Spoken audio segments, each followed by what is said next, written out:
الحمد لله رب العالمين والعاقبة للمتقين والصلاة والسلام على سيدنا محمد الصادق الوعد الأمين أما بعد فأعوذ بالله من الشيطان الرجيم بسم الله الرحمن الرحيم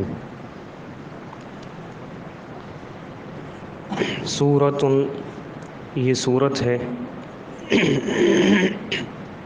انزلناها، ہم نے اس کو نازل کیا ہے، وفرضناها، اور ہم نے اس کو فرض کیا ہے، یعنی اس کے اندر موجود احکامات کو، وانزلنا، اور ہم نے نازل کیا فیہا، اس صورت میں آیات بینات، بہت ہی واضح، لعلکم، تاکہ تم تذکرون، نصیحت حاصل کرو۔ الزانیۃ، جو عورت زنا کرنے والی ہے، والزانی، اور جو مرد زنا کرنے والا ہے، فجلدوا، پس تم انہیں کوڑے لگاؤ،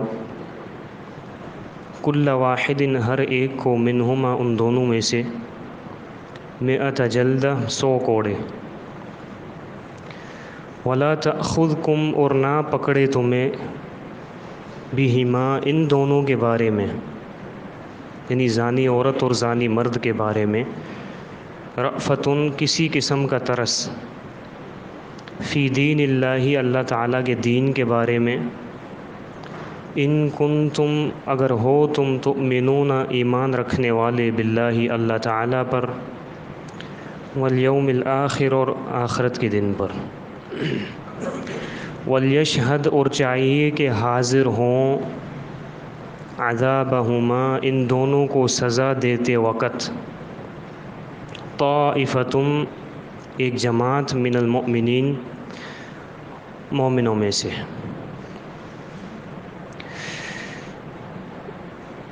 زنا کے حوالے سے احکامات جو بیان ہوئے ہیں کہ اگر ایک غیر شادی شدہ مرد ہے یا عورت ہے، وہ زنا کرے تو اس کی کیا سزا ہے۔ پھر اس سزا کے بارے میں جو اختلاف ہے کہ 100 کوڑے اور 1 سال کے لیے گھر سے اس کو دور کر دینا، عورت کے بارے میں کیا حکم ہے، مرد کے بارے میں کیا حکم ہے، یہ بھی گفتگو ہو چکی ہے۔ پھر اس کے بعد جو قوم لوط علیہ السلام کے گندے فعل میں مبتلا ہیں، یعنی جو فطرتی خواہش کو غیر فطری طریقے سے پورا کرنے کی کوشش کرتے ہیں، دوسرے الفاظ میں لڑکوں سے وہ اپنی خواہش پوری کرنے کی کوشش کرتے ہیں، تو ان کا کیا حکم ہے، یہ بھی بیان ہو چکا ہے۔ اسی طرح عورت اگر عورت سے لذت حاصل کرنے کی کوشش کرتی ہے تو اس کی کیا سزا ہے۔ اب یہ غیر شادی شدہ میں سب باتیں آ گئی ہیں اس ضمن میں۔ اب دوسرا حکم یہ ہے کہ ایک مرد ہے، ایک عورت ہے زنا کرنے والی، وہ شادی شدہ ہے، اس کا یہاں پہ ذکر نہیں ہے آیت میں صرف زانی کا ذکر ہے، غیر شادی شدہ اور شادی شدہ کی تقسیم نہیں ہے، جبکہ حدیث اس کی تفسیر کرتی ہے۔ اور اسی طرح صحابہ کے جو اقوال ہے، جیسے عمر رضی اللہ عنہ، وہ فرمایا کرتے تھے کہ ایک وقت آئے گا کہ شاید لوگ رجم کو نہیں مانیں گے، رجم یعنی شادی شدہ مرد شادی شدہ عورت زنا کرے تو اس کی سزا رجم ہے، لوگ نہیں مانیں گے، وہ کہیں گے کہ آیت کہیں پہ بھی نہیں ہے قرآن میں، جبکہ ہم یہ آیت اللہ کے رسول کے دور میں پڑھتے تھے، جس کے لفظ منسوخ ہو گئے ہیں لیکن اس کا حکم باقی ہے۔ اب دیکھیں، یہ نسخ کے حوالے سے بات یہ ہے کہ قرآن مجید میں نسخ 3 طرح سے ہوتا ہے۔ کچھ آیات احکامات نازل ہوئے، پھر اللہ نے ان کو منسوخ کر دیا کہ نہ اس کی تلاوت کی جائے، نہ اس میں موجود حکم پر عمل کیا جائے، یہ ایک قسم میں۔ دوسری قسم یہ ہے کہ آیت تو موجود ہے، پڑھی جا رہی ہے قرآن میں، لیکن اس میں موجود جو حکم ہے اس پر عمل منسوخ ہو چکا ہے کہ اب اس پر عمل نہیں کرنا۔ جیسا زانی کے بارے میں یہ ہے کہ واللاتی یأتین الفاحشۃ من نسائکم فاستشہدوا علیہن 4 منکم فإن شہدوا فأمسکوہن فی البیوت حتی یتوفاہن الموت او یجعل اللہ لہن سبیلا۔ یہ آیت ہے، اس کا ترجمہ یہ ہے کہ جو بھی عورت زنا کرے تو اس کو گھر میں بند کر دو، یہ آیت ہم پڑھتے ہیں قرآن میں، لیکن اس میں حکم جو موجود ہے اب وہ منسوخ ہو چکا ہے۔ اب جو بھی عورت اگر وہ غیر شادی شدہ زنا کرے گی تو اس کو کیا کریں گے؟ 100 کوڑے ماریں گے، اور شادی شدہ اگر زنا کرے گی تو اس کو کیا کریں گے؟ رجم کر دیں گے۔ تو یہ جو شادی شدہ مرد یا عورت اگر زنا کریں، یہ الفاظ منسوخ ہو چکے ہیں، کہیں پہ بھی نہیں ہے قرآن میں، لیکن حکم موجود ہے۔ جیسا کہ عمر رضی اللہ عنہ فرماتے ہیں کہ وہ آیت یہ ہے کہ شادی شدہ مرد یا عورت زنا کریں تو فرجموہما، ان دونوں کو رجم کر دو۔ تو اب مسئلہ یہ ہے کہ ایک بندہ، ایک عورت، ایک مرد جو شادی شدہ، اب دیکھیں یہ شادی شدہ ہم الفاظ استعمال کرتے ہیں اردو میں، لیکن مفہوم سمجھنا ضروری ہے کہ انسان کی کیفیت کیا ہونی چاہیے کہ اس وقت اس کیفیت میں اگر وہ زنا کرے تو اس کو رجم کر دینا چاہیے۔ یہ شریعت کا حکم ہے۔ عربی میں شادی شدہ جس کا ہم ترجمہ کرتے ہیں، جس کو ہم ٹرانسلیٹ کرتے ہیں شادی شدہ، عربی میں اس کے لیے 2 لفظ استعمال ہوئے ہیں، ایک احسان الف ہا صاد الف اور نون، اور دوسرا سیب۔ ان دونوں کا مطلب یہ ہوتا ہے کہ وہ بندہ جو نکاح کرے، عین شریعت کے مطابق نکاح کرے، نکاح کرنے کے بعد زندگی میں ایک مرتبہ وہ اپنی بیوی سے ہم بستری کرے، جب یہ کسی کو حاصل ہو جائے تو وہ شادی شدہ کہلواتا ہے قرآن اور حدیث کی اصطلاح میں، جس کو ہم شادی شدہ کہہ رہے ہیں۔ اب ہم جو شادی شدہ سمجھ رہے ہیں وہ شاید یہ ہوگا مفہوم، ڈھیلو ہے مائک،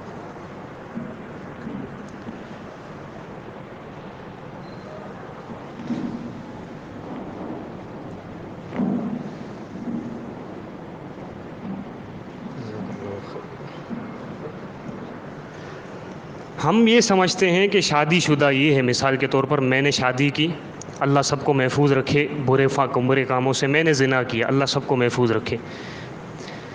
اگر میں مثال کے طور پر اپنی بیوی کو طلاق دے دیتا ہوں، یا میری بیوی اللہ نہ کرے فوت ہو جائے، تو اب ہمارے جو فہم کے نزدیک میں شادی شدہ نہیں ہوں نا ابھی، لیکن یہ چیز نہیں ہے۔ ایک مرتبہ ایک بندے نے نکاح کے بعد زندگی میں ایک بار اپنی بیوی سے ہم بستری کر لی، یعنی اپنی شرمگاہ، بیوی کی شرمگاہ میں اس نے داخل کر دی، یہ سمجھنے کی باتیں ہیں، وہ شادی شدہ کہلواتا ہے شریعت کی روشنی میں۔ چاہے اس کے بعد، شادی کے بعد، ہم بستری کے بعد وہ اپنی بیوی کو طلاق دے دے، یا اس کی بیوی مر جائے اور اس کے بعد پوری زندگی وہ شادی نہ کرے، لیکن شریعت کی نظر میں وہ سیب ہے، وہ محسن ہے، جس کو ہم اردو میں شادی شدہ کہتے ہیں۔ تو جو شخص نکاح کرنے کے بعد ایک مرتبہ اپنی بیوی سے ہم بستری کر لے، پھر اگر وہ زندگی میں زنا میں مبتلا ہو، اللہ نہ کرے، تو پھر اس کی سزا شریعت میں رجم ہے، اس کی سزا رجم ہے۔ اب سب سے پہلے رجم کی کیفیت میں آپ کو بتا دوں، پھر اس کے بعد رجم کے حوالے سے چند باتیں آپ کے سامنے رکھوں گا انشاءاللہ۔ رجم کی کیفیت کیا ہونی چاہیے، رجم کس طرح کرنا چاہیے؟ رجم کہتے ہیں کسے ہیں؟ رجم کہتے ہیں پتھر مار مار کر بندے کو ہلاک کر دینا، پتھر مار مار کے بندے کو ہلاک کر دینا۔ مختصر یہ ہے جو احادیث سے، دلائل سے جو مسئلہ نکلتا ہے، مرد ہے اس کو کھڑے کھڑے پتھر مارنے، جس بھی حالت میں ہے۔ دیگر روایات میں کھلے میدان کا بھی ذکر ہے، جیسے ماعز الاسلمی رضی اللہ عنہ کو اللہ کے رسول صلی اللہ علیہ وسلم نے حکم دیا کہ اس کو کھلے میدان میں لے جاؤ، وہاں جا کے اس کو رجم کر دو۔ اگر مرد ہے تو اس کو ایک کھلے میدان میں لے جایا جائے گا، پبلک تو ہوگی دیکھنے کے لیے، جیسا کہ اگلی حصے میں آ رہا ہے، وہاں پہ یہ ترجمے میں بات آ جائے گی۔ اس کو صرف کھڑے کھڑے پتھر مارنے ہیں، گڑھا نہیں کھودنا اس کے لیے۔ گڑھا کھودنے کا حکم عورت کے ساتھ ہے، لیکن مرد کی بات پہلے پوری ہو جائے کہ مرد کو کھڑا کرنا ہے، پھر پتھر لینے ہیں۔ کون سے پتھر لینے ہیں؟ بلاک لینے نہیں، اتنے بڑے نہیں لینے کہ ایک مارو اور وہ وہیں پہ مر جائے، نہیں، اور اتنے چھوٹے بھی نہیں لینے کہ مزے لے کر اس کو بس مارتے رہو، اس کو کچھ پتہ ہی نہ ہو، اثر ہی نہ ہو۔ متوسط ہوں، درمیانہ سائز ہو پتھر کا، نہ زیادہ بڑا ہو کہ ایک ہی جھٹکے میں مر جائے، اور نہ ہی اتنا چھوٹا ہو کہ اس کو اثر ہی نہ ہو۔ درمیانے پتھر ہوں، جو بھی موجود ہوں گے میدان میں وہ سب اس کو ماریں گے۔ اب موجود ہونے والوں کے لیے شرط نہیں ہے کہ وہ سارے متقی ہوں، مسلمان ہونا شرط ہے۔ مسلمان آئیں گے، مسلمانوں کی ایک جماعت آئے گی، اس کو پتھر مارے گی، اور پتھر کہاں پہ مارے گی؟ پورے جسم پر مارے گی وہ جماعت، سوائے چہرے کے، چہرے پر نہیں مارنا ہے۔ ورمو واتقوا الوجہ، یہ حدیث کے الفاظ ہیں ابو داؤد میں کہ رجم کرو، پتھر مارو، لیکن چہرے پر نہیں مارنا ہے، پیٹھ پر، پیٹ پر، سینے پر، کندھے پر، بازو پر، ہاتھ پر، پاؤں، ران، جہاں پورے جسم پر مارنا ہے۔ کیوں؟ زنا سے لذت پورے جسم کو ملتی ہے، ایک ایک بال کو ملتی ہے، لہٰذا اس بندے کی سزا بھی یہ ہے کہ اس کا کوئی حصہ بھی رہ نہ جائے سزا سے۔ یہ مرد کی سزا ہے۔ عورت کے لیے مستحب ہے، واجب نہیں ہے۔ عورت کے لیے گڑھا کھودا جائے۔ دو صورتیں ہیں، ایک یہ کہ گڑھا کھودا جائے، کہاں تک؟ اس کے سینے تک، کہ اس کو سینے تک گڑھے میں گاڑ دیا جائے، پھر اس کے بعد اس کو جو اتنا حصہ بچتا ہے یہیں پر ہی پتھر مار مار کے سر میں لگے، کاندھے پر لگے، لیکن اس کے بھی چہرے پر نہیں لگنا چاہیے، پتھر بھلے جہاں بھی لگے، سر ہے یہ کافی ہے، شاید اس کے سر پر لگ لگ کے وہ مر جائے۔ یا تو اس کو گڑھے میں گھاڑ کر مارا جائے، یا تو پھر اس کو بٹھا کر مارا جائے۔ کیوں؟ کیونکہ عورت کے سطر کا لحاظ کیا ہے شریعت نے، ہو سکتا ہے کہ وہ کھڑی رہے تو اس کا سطر محفوظ نہ رہے، لہٰذا یا تو اس کو سینے تک گڑھا کھود کر اس کو گاڑو پھر پتھر مارو، یا تو پھر اس کو آرام سے بٹھا دو، اس کے کپڑے مضبوطی سے اس کو پہنا کر باندھ کر پھر اس کو پتھر مار مار کے ہلاک کر دو۔ یہ رجم کی کیفیت ہے۔ اب مسئلہ یہ ہے کہ یہ سزا اتنی خطرناک سزا کیوں ہے، جیسا کہ اعتراض کرنے والے اعتراض کرتے ہیں؟ یہ کیوں ہے سزا جس کو کہتے ہیں کہ یہ بربریت اور ظلم پر مبنی سزا ہے، کالا قانون ہے، نعوذ باللہ من ذالک؟ دیکھیں، سمجھنے کی بات یہ ہے کہ انسان کے اندر اللہ تعالیٰ نے فطرتی خواہش رکھی ہے۔ اللہ تعالیٰ فحاشی کو پسند نہیں کرتا۔ رسول اللہ صلی اللہ علیہ وسلم کا فرمان ہے کہ اللہ کو غیرت آتی ہے، اللہ کو زیادہ غیرت اس وقت آتی ہے کہ جب کوئی بندہ فحاشی میں مبتلا ہو، کوئی بندہ زنا کرے، مرد ہو عورت ہو، زنا میں مبتلا ہو۔ دیکھیں، میں اور آپ مثال کے طور پر، میری ماں، میری بہن، میرا کوئی رشتہ دار اگر زنا کرے، میری اور آپ کی غیرت اجازت دیتی ہے کہ اس کو چھوڑ دیا جائے؟ نہیں۔ تو انا اغیر من سعد واللہ اغیر منی، اللہ کے رسول کہتے ہیں میں تم سب سے غیرت مند ہوں اور مجھ سے بھی زیادہ غیرت مند ہمارا رب ہے اللہ تعالیٰ۔ تو کہنے کا مقصد یہ کہ اللہ تعالیٰ فحاشی کو پسند نہیں کرتا، انسان بھی نہیں کرتا، کیونکہ فطرت میں ہے۔ اب اس فحاشی کو روک تھام کے لیے اللہ تعالیٰ نے ایک پورا نظام بنایا ہے، پورا نظام۔ آنکھیں جھکانی ہیں، پردہ کرنا ہے، مرد عورت ایک ساتھ جمع نہیں ہو سکتی۔ یہ کیا ہے؟ فحاشی کے سد باب کے لیے یہ احکامات ہیں۔ فحاشی کو روکنے کے لیے اللہ تعالیٰ نے یہ ذرائع پیدا کیے ہیں۔ اب سب سے آخری دروازہ، سب سے آخری جو بند ہے اللہ تعالیٰ نے باندھا ہے فحاشی کو روکنے کے لیے، وہ کیا ہے؟ میں آپ سے پوچھوں، نکاح۔ یہ آخری دروازہ ہے۔ نظریں جھکاؤ، پردہ کرو، اختلاط سے بچو، مرد عورت ایک دوسرے سے باتیں نہ کریں، ناجائز تعلقات قائم نہ کریں، جو بھی اسباب ہیں فحاشی کے ان سب سے پیچھے ہو جاؤ۔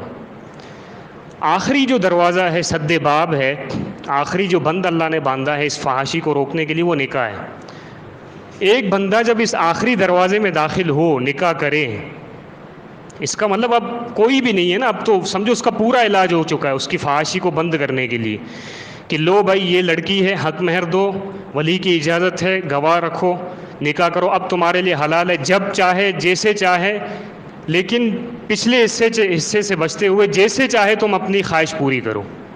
یہ آخری دروازہ ہے، بس ختم ہو گئی بات۔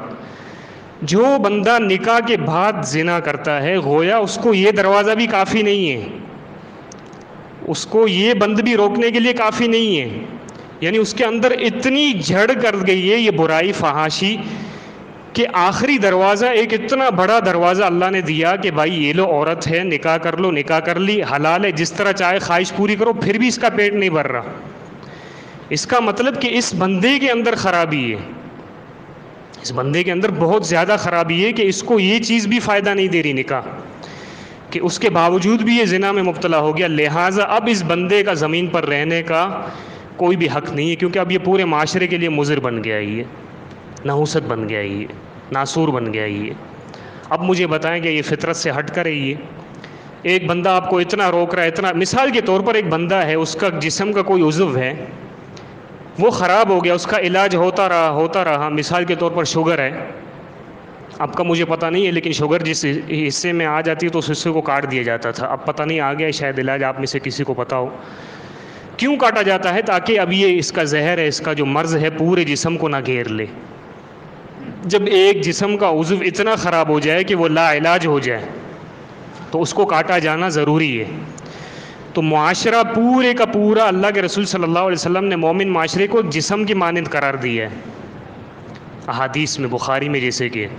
اب اس پورے معاشرہ جو کہ ایک جسم ہے، اس کا ایک عضو اگر ایسا خراب ہو گیا کہ نکاح بھی اس کو فائدہ نہیں دے رہا، یعنی نکاح علاج ہے، فحاشی کا علاج ہے، وہ بھی جب فائدہ نہیں دے رہا تو اب اس جسم کے عضو کو رکھنے کی ضرورت نہیں ہے، اس کو کاٹ کے پھینک دو کہ اس وجہ سے پورا جسم خراب نہ ہو جائے۔ تو فطرت کے مطابق ہے یہ بالکل۔ اگر اللہ تعالیٰ ظلم کا درس دیتا، ظلم کی تعلیم دیتا، تو غیر شادی شدہ کو رجم کرنے کا حکم کیوں نہیں دیا ہے؟ کیا میری اور آپ کی غیرت یہ اجازت دیتی ہے کہ بھلے کوئی غیر شادی شدہ وہ بھی زنا کرے؟ اللہ کی قسم ہم تو اتنے ہائپر ہو جاتے ہیں کہ اگر کوئی غیر شادی شدہ بھی زنا کرے ہماری قوم میں، ہمارے معاشرے میں، ہمارے گھروں میں، تو ہماری غیرت اتنی ہائی لیول کو پہنچ جاتی ہے، ہم کہتے ہیں کہ ابھی اس کو پکڑو اور قتل کرو، ہے کہ نہیں ہے؟ اگر اللہ ظلم کا درس دیتا تو غیر شادی شدہ اچھا کام کر رہا ہے کہ زنا کر کے، وہ بھی تو برائی کر رہا ہے نا، اس کو کیوں قتل نہیں کر رہا اللہ تعالیٰ؟ اللہ کا رسول صلی اللہ علیہ وسلم کیوں حکم نہیں دے رہے؟ حکمتیں ہیں، جیسا جرم ہوتا ہے ویسی سزا ہونی چاہیے۔ اب جو غیر شادی شدہ ہے اس نے بیچارے نے وہ حلال راستہ اختیار نہیں کیا، نکاح، لہذا شریعت اس کو اجازت دیتی ہے کہ بھائی اس کو 100 کوڑے مارو اور اس کی تربیت کرتے ہوئے اس کو گھر سے باہر پھینکو۔ اب اس کے پاس یہ جو ماحول اس نے خود پیدا کیا ہے زنا کا، اس سے اس کو دور کرو 1 سال کے لیے تاکہ اس کی تربیت ہو جائے، یہ اچھا بن جائے، اس کے اندر سے برائی نکل جائے، کیونکہ اس نے ابھی تک نکاح کا راستہ اختیار نہیں کیا۔ لیکن ایک بندہ نکاح کر لے جو کہ آخری راستہ ہے، پھر بھی زنا کرے تو اب کیا بچا ہے اس کو زندہ رہنے کے لیے؟ اب علاج کے لیے کچھ بھی نہیں بچا ہے اس کے لیے۔ تو یہ بالکل فطرت کے عین مطابق سزا ہے، اور اللہ تعالیٰ فوراً ایسے ہی ظلم کا اگر درس دیتا تو ہر سزا پر موت دے دیتا اللہ تعالیٰ۔ اللہ کو کون روکنے والا ہے؟ میں اور آپ روک سکتے ہیں اللہ کو؟ اگر اللہ کہہ دیتا کہ جو غیر شادی شدہ اس کو بھی قتل کر دو، میں اور آپ روک سکتے ہیں اپنے آپ کو؟ یا اللہ سے لڑ سکتے؟ نہیں لڑ سکتے۔ لیکن اللہ تعالیٰ حکیم ہے، اس کے فیصلوں میں حکمت ہے۔ دیکھیں مزے کی بات ہے، 1919 کا قصہ ہے، یہ رپورٹ ہے ایک امریکہ کے بارے میں۔ 1919 میں ایک قانون انہوں نے بنایا کہ ہمارے ملک سے شراب کی مینوفیکچرنگ کو ختم کرنا ہے اور اس کی خرید و فروخت پر بھی پابندی لگانی ہے۔ 1 جنوری 1920 سے اس قانون کا اطلاق ہوا، امپلیمنٹ شروع ہوا۔ جیسے ہی یہ قانون نافذ ہوا، بجائے اس کے کہ شراب کی روک تھام ہو، لیکن اور لوگوں نے سرکشی کی اور زیادہ شرابیں بنائی اور ملک میں حالات خراب ہوئے۔ رپورٹ آپ پڑھ سکتے ہیں، 1919 کی رپورٹ ہے یہ۔ حالات خراب ہوئے، اس حالات میں 300 لوگ مر گئے حکومت کے ہاتھوں، کتنے لوگوں کی جائیدادیں ضبط ہو گئیں، اور کتنے لوگوں کو حکومت نے زبردستی اپنے اس قانون کو نافذ کروانے کے لیے لوگوں کو جیلوں میں بند کیا، لیکن معاملہ تھم نہیں رہا تھا۔ پھر آخر کار تقریباً 13 سال کے بعد یہ قانون انہوں نے لغو قرار دیا اور کہا کہ اب جاؤ شراب بناؤ، تم سب کے لیے جائز ہے۔ وہاں پہ کوئی نہیں کہے گا کہ 300 لوگ مر گئے، نہیں مرے، کسی کو پتہ بھی نہیں ہوگی اس رپورٹ کے بارے میں۔ دوسری بات یہ کہ انسان کے قوانین جو فطرت کے بالکل خلاف ہے، اللہ تعالیٰ نے جب شراب سے روکا فوراً نہیں روکا اللہ نے، بلکہ اس کی قباحت بیان کی۔ پہلے قباحت بیان کی، تربیت کی اللہ تعالیٰ نے، پھر اس کے بعد تھوڑے عرصے کے بعد کہا کہ صرف نماز کے وقت نہیں پینا، پھر تربیت ہوئی صحابہ کی، پھر کہا کہ اب بالکل نہیں پینا ہے تمہیں۔ تو اللہ کے حکم میں تو حکمت ہوتی ہے۔ تو رجم بالکل فطرت کے مطابق ہے، انسان کی غیرت اجازت نہیں دیتی کہ میری ماں، میری بہن، میری پھوپھی، میری خالہ زنا میں مبتلا ہو اور میں بیٹھا رہوں، میں کہوں کہ نہیں رضامندی سے کیا، اس میں مسئلہ کیا ہے؟ رضامندی سے کرنے پر ہی سزا ہے، جبر پر تو سزا نہیں ہے۔ جو زبردستی کرے، جس سے زبردستی کی جائے، اس پر تو سزا ہے ہی نہیں، ہے سزا رضامندی پر۔ کیوں؟ جو رضامندی سے زنا کر رہے ہیں، اس کا مطلب وہ فحاشی کو پرموٹ کر رہے ہیں معاشرے میں، وہ فحاشی کو پرموٹ کر رہے ہیں، یعنی اس کام کو اپریشیٹ کر رہے ہیں کہ یہ اچھا کام ہے، کرنا چاہیے۔ لیکن انسان کی غیرت، مثال کے طور پر یہی جو لبرل ہیں، فیمنسٹ ہیں، ان کے گھر میں ہی اگر زنا ہو جائے، زبردستی ہو جائے، پھر دیکھیں یہ کتنی بکواسیں کرتے ہیں، کتنا بھونکتے ہیں یہ پھر۔ کیوں؟ کیونکہ ان کی فطرت بھی اجازت نہیں دے گی کہ میری ماں یا میری بہن بھلے وہ کسی سے رضامندی سے وہ زنا کر لے۔ اصل بات یہ ہے کہ دین اسلام حق ہے، یہ آ چکا ہے، اس کے احکامات واضح بھی ہو جائیں، رجم کی حکمتیں بھی اگر واضح ہو جائیں، پھر بھی یہ ایمان نہیں لائیں گے۔ کیوں نہیں لائیں گے؟ جیسا کہ اللہ تعالیٰ کا فرمان ہے کہ فَإِن لَّمْ يَسْتَجِيبُوا لَكَ، اے پیغمبر صلی اللہ علیہ وسلم، حق واضح ہونے کے بعد بھی اگر یہ آپ کی بات نہ مانیں، فَاعْلَمْ، تو آپ سمجھ لیں۔ کیا سمجھ لیں؟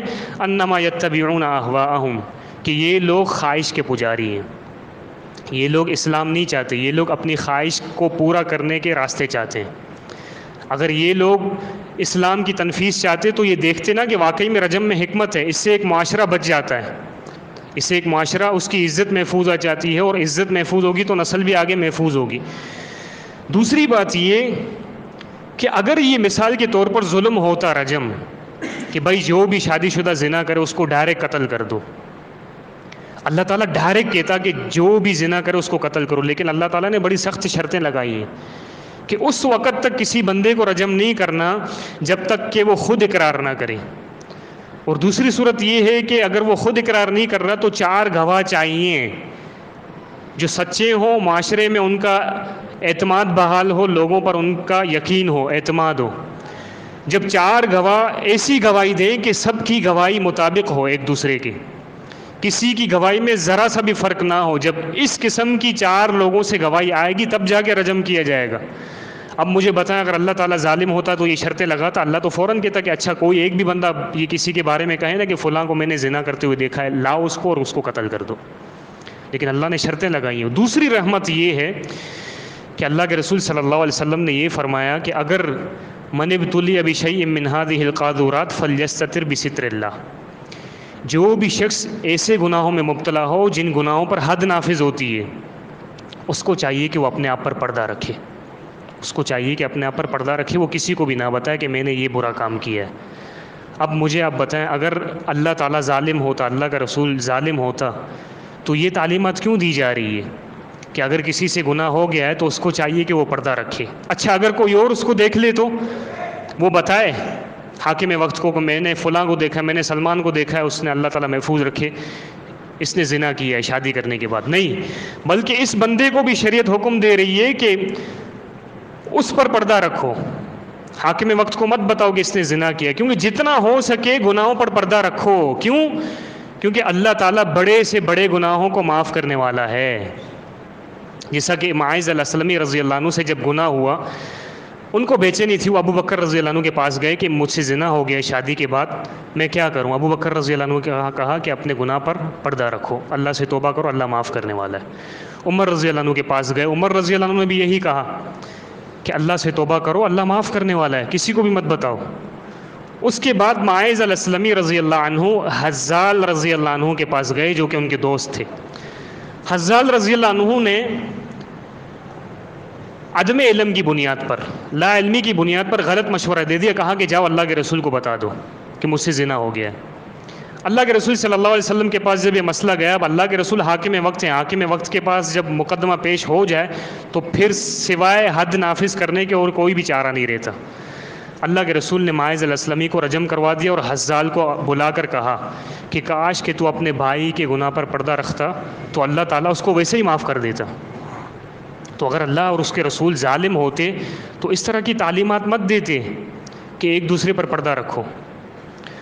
اور ایک اور بات مزے کی یہ کہ دیکھیں یہ رجم جو ہے اس کی سزا، یہ شادی کے بعد جو زنا ہے اس کی سزا رجم کیوں ہے؟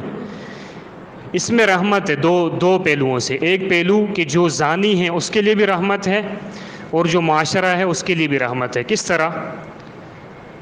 زانی ہے، مثال کے طور پر ہم سب کا ایمان ہے کہ آخرت آنی ہے، اللہ تعالیٰ آخرت میں ہر اچھے کو اس کی اچھائی کا بدلہ دے گا اور ہر برے کو اس کی برائی کا بدلہ دے گا۔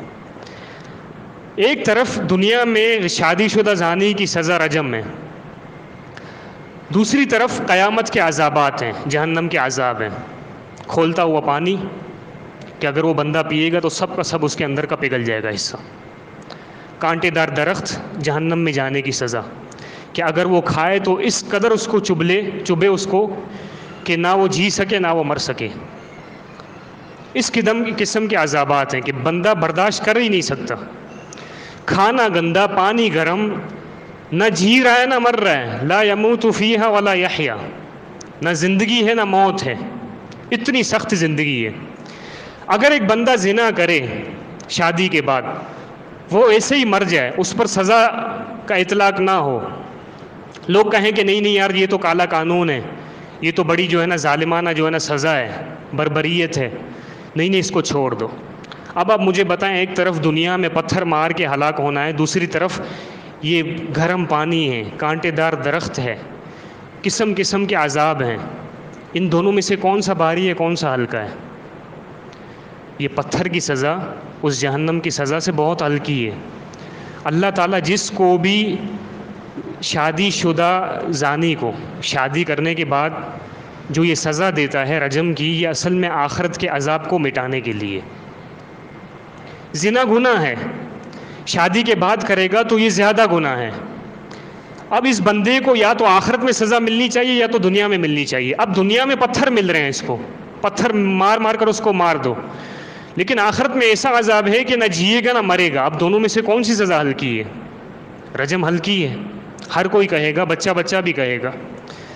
تو پھر یہ زانی کے لیے رحمت ہے کہ نہیں ہے رجم؟ یہ کہ اللہ تعالیٰ صرف اتنی سزا کی عوض، اتنی سزا کے بدلے میں اتنی بڑی سزا معاف کر رہا ہے کہ چلو یار تمہیں میں عذاب نہیں دوں گا آخرت میں۔ یہ رحمت ہے کہ نہیں؟ اس کے لیے رحمت ہے۔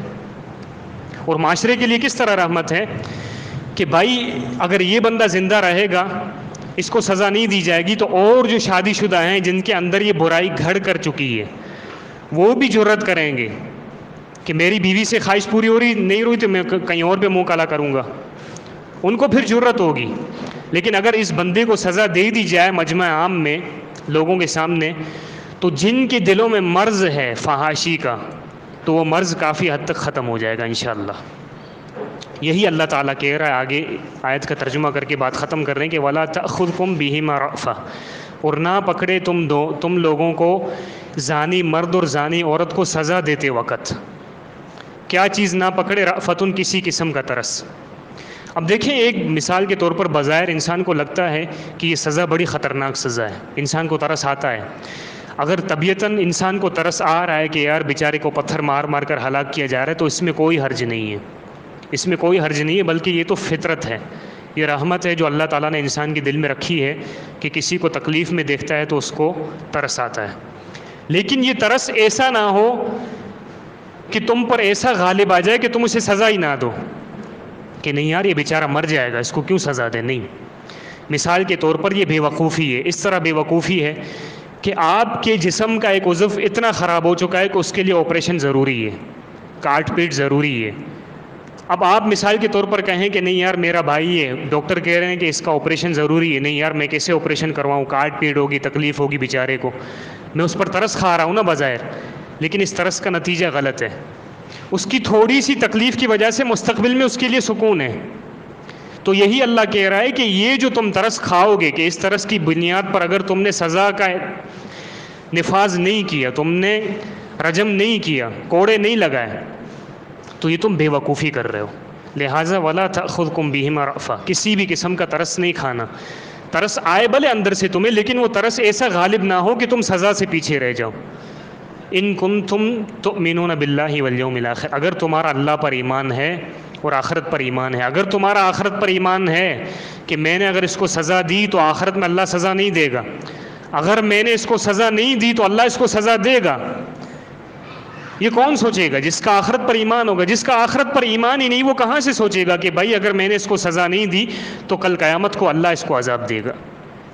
جو لوگ ان سزاؤں کے انکار کرتے ہیں، اصل میں ان کے دلوں میں آخرت پر ایمان نہیں ہے، جیسا کہ اللہ تعالیٰ کا فرمان ہے کہ بل ادارک علمہم فی الآخرہ، یہ پیغمبر صلی اللہ علیہ وسلم، ان کا آخرت کے بارے میں کچھ بھی علم نہیں ہے جو اعتراضات کرتے ہیں۔ بل ہم فی شک منہا، اصل بات یہ ہے کہ آخرت کے بارے میں ان کو شک ہے کہ پتہ نہیں آئے گی کہ نہیں آئے گی، پتہ نہیں اللہ عذاب دے گا کہ نہیں دے گا۔ بل ہم منہا عمون، یہ اندھے ہو چکے ہیں، ان کو آگے کی دنیا نظر نہیں آتی، آگے کی زندگی نظر نہیں آتی، آگے کی اچھائیاں آگے کی برائیاں ان کو پتہ نہیں ہیں۔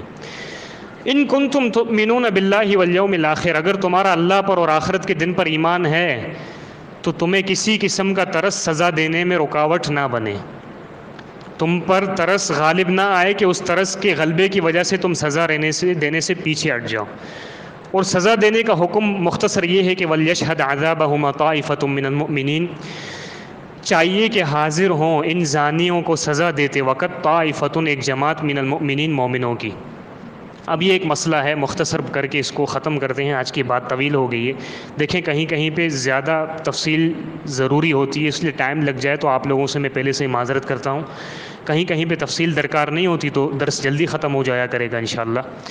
مسئلہ یہ ہے کہ چاہے شادی شدہ مرد ہو، عورت ہو، زنا کرے، یا غیر شادی شدہ مرد عورت زنا کریں، کوڑے لگائے جائیں یا رجم کیا جائے، یہ سزا دیتے وقت اللہ تعالیٰ کا فرمان ہے کہ وَلْيَشْهَدْ عَذَابَهُمَا طَائِفَةٌ مِّنَ الْمُؤْمِنِينَ، مومنوں کے اجتماع ہونے چاہیے، یعنی زانی کو چاہے کوڑے لگائے جائیں چاہے ان کو رجم کیا جائے، اس وقت مومنوں کی ایک جماعت ہونی چاہیے تاکہ وہ اس سزا کو دیکھے، اور اس سزا کو دیکھنے کے بعد وہ جو نہیں آئے ہیں اس سزا کو دیکھنے کے لیے ان تک یہ بات پہنچائیں۔ اس کا فائدہ کیا ہوگا؟ اس کا فائدہ یہ ہوگا کہ جن لوگوں کے دلوں میں مرض ہے وہ اس چیز سے باز آ جائیں گے کہ اچھا اب ہماری زمین پر اللہ تعالیٰ کے دین کا نفاذ شروع ہو چکا ہے، اگر میں بھی زنا کروں گا تو مجھے بھی کوڑے لگیں گے اگر شادی شدہ نہیں ہوں، اور اگر میں شادی شدہ ہوں، شادی کے بعد اگر میں زنا کروں تو شاید میری بھی زندگی ختم ہو جائے گی، میں بھی زندگی سے ہاتھ دھو بیٹھوں گا، تو یہ فائدہ ہوگا۔ اب اس کو چھپانا نہیں چاہیے، جو بھی ملک اگر تنفیذ کر رہے ہیں، ہمیں نہیں پتہ ہے، ویسے تو کوئی بھی نہیں کر رہا ہے اس دور میں، واللہ عالم سعودیہ کے بارے میں باتیں ہوتی ہیں لیکن وہ بھی اب نظر نہیں آ رہی ہیں، اگر بالفرض و محال وہ دے رہے ہیں، نفاذ کر رہے ہیں سزاؤں کا، ان کو چاہیے کہ وہ دکھائیں، منظر عام پر اس سزاؤں کو نشر کریں، اس کا فائدہ ہے۔ کیونکہ دیکھیں سزا کے بارے میں دو پہلو ہیں، ایک پہلو یہ ہے کہ سزا سے جس نے جو جرم کیا اس کو سزا ملے، اس کو سبق ملے، اور دوسرا سزا کا جو فائدہ ہے کہ جو دوسرے دیکھنے والے ہیں وہ بھی اس سے نصیحت حاصل کریں کہ ہمارا انجام بھی یہ ہو سکتا ہے۔ یہ دو فائدے ہیں اور یہ دونوں فائدے شریعت کی روح سے ضروری ہیں۔ اب مثال کے طور پر ایک مملکت ہے، ایک ملک ہے، وہ سزا کی تنفیذ کر رہا ہے لیکن وہ چھپا رہا ہے لوگوں سے، یہ بالکل اللہ کے دین کے خلاف ہے، کیونکہ اللہ کا دین یہ چاہتا ہے کہ سزا بھی دی جائے جو کہ اس مجرم کو سبق دینے کے لیے سزا دی جاتی ہے، اور دوسرا یہ کہ لوگوں کو جمع بھی کیا جائے۔ کیوں جمع کیا جائے؟ تاکہ لوگ جو مریض ہیں، دل کے مریض ہیں، روحانی مرض میں مبتلا ہیں، فحاشی کے مرض میں مبتلا ہیں، جن کے دلوں میں ابھی بھی فحاشی کی محبت ہے، وہ ان سے نصیحت حاصل کریں، عبرت حاصل کریں۔ اب کتنے لوگ حاضر ہوں؟ 1 2 3 4 5۔ طائفہ کا لفظ عربی میں ایک بندے پر بھی بولا جاتا ہے۔ اب کیا ایک بندہ حاضر ہو؟ لیکن ایک بندے سے فائدہ حاصل نہیں ہوتا، لہٰذا اہل علم نے، فقہا نے جو مسئلہ بیان کیا ہے اس میں صحیح بات یہی نظر آتی ہے کہ اتنے لوگ ہوں کہ پورے علاقے میں، پورے شہر میں، اور جہاں تک ہو سکے بات پھیل جائے، جن کو کہتے ہیں کہ پیٹ کے ہلکے لوگ ہوں، شاید ایسے لوگ ہونے چاہیے، یہ ہنسنے والی بات نہیں ہے، ٹھیک ہے، ہونے چاہیے، کیونکہ یہاں پہ مقصد یہ ہے کہ یہ بات پھیلے، اور جو لوگ پلان بنا رہے ہیں زنا کا، اللہ تعالیٰ سب کی عزتوں کو محفوظ رکھے، وہ بھی ہوشیار ہو جائیں، اچھا نفاذ ہو رہا ہے لہٰذا اب ہمیں یہ کام نہیں کرنا ہے، تو اتنے لوگ ہوں کہ یہ بات پھیلا سکیں، جن کو ہم کہتے ہیں کہ حجام ہوں، ٹھیک ہے، جو بات پھیلانے میں ماہر ہوں، اور جو فوراً بات پھیلائیں، ایسا نہ ہو کہ سزا دی جائے اور اس کے کئی عرصے کے بعد میں مجھ تک پہنچ رہی کہ اچھا کافی ٹائم پہلے یہ سزا دی گئی، یعنی فوراً بات پھیلنی چاہیے، ایسے لوگ ہوں اور اتنی تعداد میں لوگ ہونے چاہیے۔ اللہ تعالیٰ سے دعا ہے کہ اللہ تعالیٰ ہمیں ان احکامات کو سمجھنے کی توفیق عطا فرمائے۔ وآخر دعوانا ان الحمد للہ رب العالمین۔ اس ویڈیو کو زیادہ سے زیادہ شیئر کیجیے اور ہمارے چینل سبحانی مسجد لیاری کو سبسکرائب کیجیے اور صدقہ جاریہ کے مستحق بنیے۔ جزاکم اللہ خیرا کثیرا فی الدنیا والآخرہ۔